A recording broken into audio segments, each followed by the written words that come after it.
Radhe Radhe guys, welcome to our YouTube channel. Let's start bright toons की कहानियाँ। सुखपुर नामक गांव में रत्नू नाम का एक नाई रहता था। वो गांव का बहुत पुराना नाई था और सभी लोग बाल कटवाने के लिए उसके पास ही आते थे। रत्नू का एक बेटा जग्गू था, जिसे अपने साथ काम पर लगाने के लिए दिन रात उससे मिन्नतें करता था। अरे बेटा, अब मैं बूढ़ा हो रहा हूँ, तुम्हें अब मेरा काम संभाल लेना चाहिए। तुम्हें कितनी बार समझाया है, एक नाई का बेटा नाई ही बनता है, राजा नहीं बन सकता। परंतु तुम्हारे भेजे में तो कोई बात ही नहीं जाती है। तुम मेरे साथ काम सीखना शुरू करोगे तभी तो दुकान संभाल पाओगे। नहीं नहीं, मुझे ये नाई का काम नहीं करना, मुझे ये काम बिल्कुल भी पसंद नहीं। अच्छा, एक नाई के बेटे होकर तुम ये सब बातें कर रहे हो। तुम्हें ये काम नहीं पसंद, तुम नाई नहीं बनोगे तो क्या राजा बनोगे? बाप बेटे में आए दिन यही खटपट चलती रहती, परंतु जग्गू किसी भी तरह से अपने बाप का काम संभालने के लिए तैयार नहीं था। वो हमेशा मन ही मन सोचता कि किस तरह वो इस काम से पीछा छुड़ाए। रोज की बहस से तंग आकर आखिर एक दिन जग्गू घर छोड़कर चला जाता है। जग्गू अपना गांव छोड़कर दूसरे गांव की तरफ चल देता है और मन ही मन सोचता है, मैं इस गांव को ही छोड़कर चला जाता हूँ। किसी दूसरे गांव में जाकर नई जिंदगी शुरू करूंगा, जहां मुझे कोई न जानता हो। वहां मैं किसी को नहीं बताऊंगा कि मैं एक नाई का बेटा हूँ। इस तरह चलते चलते जग्गू अपने गांव से काफी दूर एक अजनबी गांव में पहुंचता है। सामने उसे एक मंदिर दिखता है। जग्गू मंदिर के अंदर चला जाता है। मंदिर के पंडित जी उससे पूछते हैं, अरे बेटा, तुम क्या यहाँ नए आए हो? आज से पहले मैंने तुम्हें कभी नहीं देखा। जय पंडित जी प्रणाम, मैं काफी दूर के एक गांव से यहाँ आया हूँ। मैं इस गांव में किसी को नहीं जानता, क्या मैं आपके मंदिर में विश्राम कर सकता हूँ? बेटा, तुम कहाँ से आए हो और तुम्हारे पिताजी क्या काम करते हैं? अपने बारे में कुछ बताओ। पंडित जी का सवाल सुनकर जग्गू सोच में पड़ जाता है कि अब क्या बोले, सच तो नहीं बता सकता था। जी पंडित जी, मेरे पिताजी रतनू नाथ शर्मा अपने गांव के जाने माने पंडित हैं और मेरा नाम जग्गू शर्मा है। अच्छा अच्छा, तो तुम पंडित परिवार से हो, परंतु घर छोड़कर यहाँ क्यों आ गए? मैं अपने घर से दूर रहकर कुछ सीखकर अपने बलबूते पर कुछ करना चाहता हूँ, परंतु अभी मेरी समझ में कुछ नहीं आ रहा कि मैं कहाँ जाऊं। देखो बेटा, पीछे ही मेरी कुटिया है, मैं वहां अकेला ही रहता हूँ और इस मंदिर की देखभाल भी मैं ही करता हूँ। तुम चाहो तो मेरे साथ रह सकते हो। तुम इस मंदिर का सारा काम संभाल लेना, जैसे कि इसकी साफ सफाई, पूजा वगैरह की तैयारी। मैं तुम्हें सब कुछ सिखा दूंगा। पंडित जी की बातें सुनकर जग्गू बहुत खुश हो जाता है और मन ही मन सोचता है, लगता है तीर निशाने पर ठीक लग गया है। इस पंडित को कोई शक नहीं हुआ और ये मुझे भी पंडित ही समझ रहा है। बस फिर क्या था, अगले ही दिन जग्गू ने अपना भेष बदलकर पंडितों जैसा कर लिया।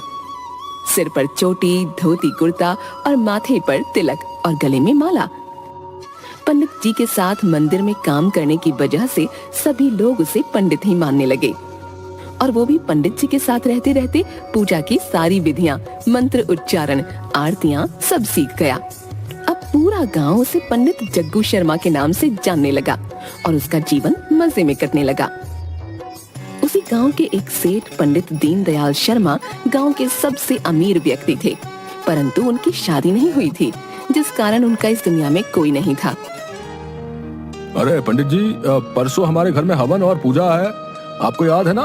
पूरी तैयारी कर लीजिएगा और समय पर पधार जाइएगा। है जी जी सेठ जी, मुझे अच्छी तरह याद है। आप हर साल ये हवन और पूजा करवाते हैं और गरीबों में दान बांटते हैं। आप चिंता ना करें, मैं सब तैयारी के साथ पहुंच जाऊंगा।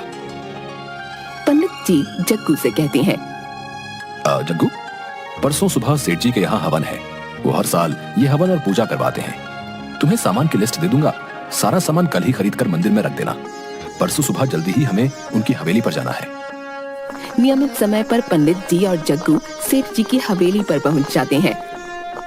इतनी विशाल हवेली देखकर जग्गू हैरान रह जाता है और सोचने लगता है, इतनी बड़ी हवेली, वाह, ये तो बहुत पैसे वाले सेठ जी लग रहे हैं। लगता है खूब माल मिलेगा। पंडित जी और जग्गू सेठ के यहाँ बहुत अच्छे से पूजा और हवन संपन्न करते हैं। जग्गू को इतनी निष्ठा से पूजा और सभी कार्य करते देख सेठ जी पंडित जी से पूछते हैं, ये लड़का कौन है? पहले तो इसे कभी नहीं देखा। हाँ सेठ जी, कुछ ही दिन पहले ये मेरे पास आया है। पंडित घराने से ही है। इसके पिता भी अपने गांव के पंडित हैं। बहुत ईमानदार और मेहनती लड़का है। जग्गू को जब पता चलता है कि सेठ जी का इस दुनिया में कोई भी नहीं है, उसके दिमाग में एक तरकीब आती है। किसी भी तरह ये सेठ जी को बातों में फंसाकर इनके घर में अपनी जगह बनानी होगी। क्योंकि जग्गू काफी चालाक किस्म का लड़का था। वो सेठ जी के यहाँ आना जाना शुरू कर देता है। किसी भी बहाने से वो अक्सर सेठ जी के यहाँ आता और उनसे ऐसी मीठी मीठी बातें बनाता कि कुछ ही दिनों में सेठ जी उसे बहुत पसंद करने लगे। एक दिन पंडित दीनदयाल मंदिर में दर्शनों के लिए आते हैं, तो वापस जाते समय सीढ़ियों के पास उनकी सोने की चेन गिर जाती है। उस पर जग्गू की नजर पड़ती है तो उसके मन में लालच आ जाता है, परंतु दूसरे ही पल में सोचता है, यदि ये सोने की चेन मैंने सेठ जी को लौटा दी तो उनके मन में मेरे प्रति विश्वास और जाग जाएगा। यह अच्छा मौका है दिल में अपनी जगह बनाने का। बस यही सोचकर वो तुरंत चेन उठाकर सेठ जी को सौंप देता है। अरे रुकिए सेठ जी, ये देखिए आपकी सोने की चेन यहाँ गिर गई है। अरे सच में ये तो मेरी ही है। मुझे पता ही नहीं चला ये कब गिर गई। भाई तुम बहुत ईमानदार लड़के हो, वरना कोई और होता तो इतनी महंगी चेन कभी वापस नहीं करता। कुछ दिनों के बाद जग्गू मन ही मन एक प्लान बनाता है और एक व्यक्ति को 500 रुपए देकर कहता है, देखो तुम्हें मेरा एक छोटा सा काम करना है। पंडित दीनदयाल रोजाना सुबह मंदिर आते हैं। उस समय उनके साथ कोई नहीं होता, तो जब वो मंदिर से निकलें थोड़ी दूर जाने पर उन्हें रास्ते में रोककर उनसे उनका बटुआ छीन लेना। तभी मैं वहां आ जाऊंगा और तुमसे लड़ने लग जाऊंगा। तुम मुझे नकली मुक्के और लात मारना, बदले में मैं भी तुम्हें मारूंगा और तुम वहां से भाग जाना। अगले दिन पंडित दीनदयाल जब मंदिर से निकलते हैं, तय समय के अनुसार वो गुंडा वहां आता है और वही करता है जो जग्गू ने कहा। जग्गू तुरंत वहां पहुंचकर उस व्यक्ति से लड़ने लगता है और सेठ जी पर अपना प्रभाव बढ़ाने के लिए उस व्यक्ति से झूठ मूठ मार भी खाता है और सेठ जी का पर्स वापस लेकर उस आदमी को वहां से भगा देता है। बस इस घटना के बाद तो सेठ जी के मन में जग्गू के प्रति बहुत प्यार और विश्वास जाग जाता है और वे उसे पसंद करने लगते हैं। अगर आज ये लड़का ना होता तो न जाने क्या होता। भला हो इसका। पंडित दीनदयाल शर्मा एक दिन मंदिर के पंडित जी को अपने पास बुलाते हैं और उनसे कहते हैं, अब देखिए पंडित जी, मैं आपसे एक बात कहना चाहता हूँ। मुझे ये लड़का जग्गू बहुत ही पसंद है। ये काफी ईमानदार और अच्छा लड़का है और फिर पंडित परिवार से भी है। मैं तो अब बूढ़ा हो रहा हूँ, मेरा कोई वारिस नहीं है। मैं सोच रहा हूँ कि क्यों ना इस जग्गू शर्मा को गोद ले लूं और इसे अपना बेटा बना लूं। ये बात सुनकर पंडित जी हैरान हो जाते हैं, परंतु खुश भी होते हैं। अरे सेठ जी, लड़का तो सच में हीरा है, हीरा। यदि आप इसे अपनी शरण में ले लें तो इसका जीवन सुधर जाएगा। पंडित जी वापस मंदिर में जाकर ये खुशखबरी जग्गू को सुनाते हैं। अरे जग्गू, तुम्हारी तो लॉटरी निकल आई। तुम्हारे लिए बहुत बड़ी खुशखबरी है। अरे ऐसा क्या हो गया पंडित जी, आप इतने खुश क्यों नजर आ रहे हैं? अरे तुम सुनोगे तो तुम भी खुश हो जाओगे।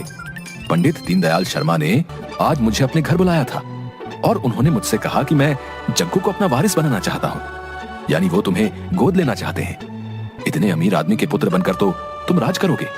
तो बताओ, है ना ये खुशी की बात? ये बात सुनते ही जग्गू के मन में लड्डू फूटने लगते हैं।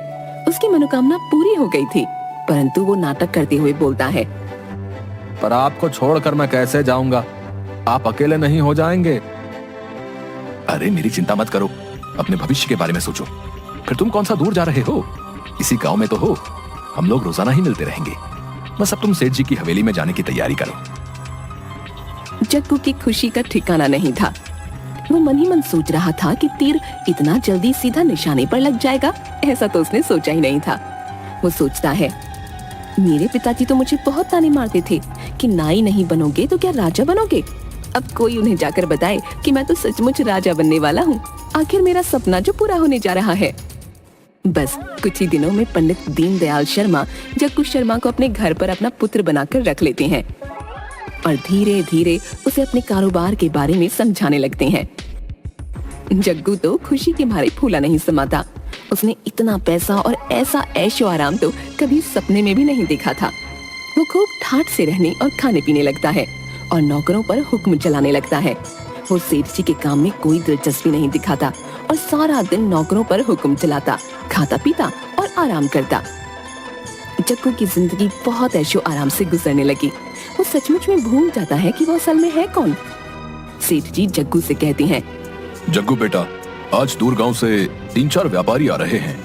वो हमसे कुछ जमीन खरीदना चाहते हैं। जब वो लोग आए तो तुम भी मेरे साथ बैठना, ताकि तुम काम की सभी बारीकियों को समझ सको।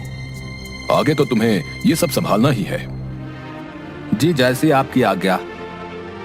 वो लोग हवेली में आते हैं। सेठ जी जग्गू को भी बुला लेते हैं। अब मैं आप लोगों का परिचय अपने पुत्र से करवाना चाहता हूँ। यह है मेरा पुत्र जग्गू। सेठ जी जग्गू को उन लोगों से मिलवाते हैं। उनमें से एक व्यक्ति जैसे ही जग्गू को देखता है वो चौंक उठता है। वो व्यक्ति जग्गू को काफी देर तक घूरता रहता है और सेठ जी से पूछता है, ये आपका पुत्र कैसे हो सकता है? हमने तो सुना था आपकी कोई संतान नहीं। आपने ठीक सुना था, मैंने इसे गोद लिया है। इस पर व्यक्ति बोलता है, आप तो घराने के पंडित हैं, आपने एक नाई के लड़के को गोद कैसे ले लिया? सेठ जी सुनते ही गुस्से से लाल पीले हो जाते हैं। अब नाई का लड़का? अब ये क्या बकवास कर रहे हो? ये तो पंडित घराने से है। चाहो तो गांव के पंडित से पूछवा सकता हूँ। इस पर व्यक्ति बोलता है, मैं इसे पहचान गया हूँ। ये मेरे ही गांव के नाई रत्नू का इकलौता बेटा जग्गू है, जो कि अपने बूढ़े बाप को इस उम्र में अकेला छोड़कर यहाँ मजे कर रहा है। ऐसी बातें सुनकर जग्गू के पैरों तले जमीन खिसक जाती है। वो डर जाता है कि अब तो उसकी पोल खुल गई है। जग्गू ये नहीं जानता था कि झूठ की उम्र ज्यादा नहीं होती। वो एक ना एक दिन सबके सामने आ ही जाता है। जग्गू घबराकर सेठ जी से माफी मांगने लगता है। अब सेठ जी, मुझे माफ कर दीजिए, मैंने आपसे झूठ बोला था। यह व्यक्ति बिल्कुल सच बोल रहा है। मैं एक नाई का ही बेटा हूँ। मंदिर में पंडित जी के पास रहने के लिए मैंने ये झूठ बोला था कि मैं पंडित घराने से हूँ। ऐसी बातें सुनकर सेठ जी को बहुत गुस्सा आता है। अपने नौकरों से कहकर सेठ जी जग्गू को धक्के मरवाकर घर से बाहर निकाल देते हैं। उसका इतना बड़ा झूठ पकड़े जाने पर गांव के सभी लोग उसे उस गांव से धक्के मार मार कर बाहर निकाल देते हैं। आखिर सब जगह से धक्के और गालियां खाने के बाद जग्गू अपने पिता के पास वापस गांव में जाता है। जग्गू को देखकर उसके पिता उसे गले लगा लेते हैं। जग्गू उनसे माफी मांगता है। पिताजी, मुझे माफ कर दीजिए। मैंने अपनी हैसियत को भूलकर बहुत ऊंचे ऊंचे ख्वाब देख लिए, और सबसे बड़ी बात यह कि मैंने उन्हें पूरा करने के लिए गलत रास्ता अपनाया। लोगों से अपने बारे में झूठ बोला और आपको इस उम्र में अकेला छोड़कर चला गया। पिताजी, इन्हीं सब बातों की मुझे सजा मिली है। आइंदा से मैं ऐसी कोई गलती नहीं करूंगा। मैं समझ गया हूं कि कोई भी काम छोटा या बड़ा नहीं होता। हमें अपनी सच्चाई को अपनाकर पूरी ईमानदारी से अपना काम करना चाहिए, ना कि झूठ व मक्कारी से जिंदगी जीने के बारे में सोचना चाहिए। जग्गू की बातें सुनकर उसके पिता कहते हैं, यदि सुबह का भूला शाम को घर आ जाए तो उसे भूला नहीं कहते। तुम्हें अपनी गलती का एहसास हो गया और तुम लौटकर मेरे पास आ गए। बस मैं तो इसी में बहुत खुश हूँ। तुम्हें जिंदगी ने बहुत अच्छी सीख दे दी है। अब आइंदा तुम कभी भी अपने जीवन में रास्ता नहीं भटकोगे। वीडियो अच्छी लगी हो तो चैनल को लाइक एंड सब्सक्राइब जरूर करें।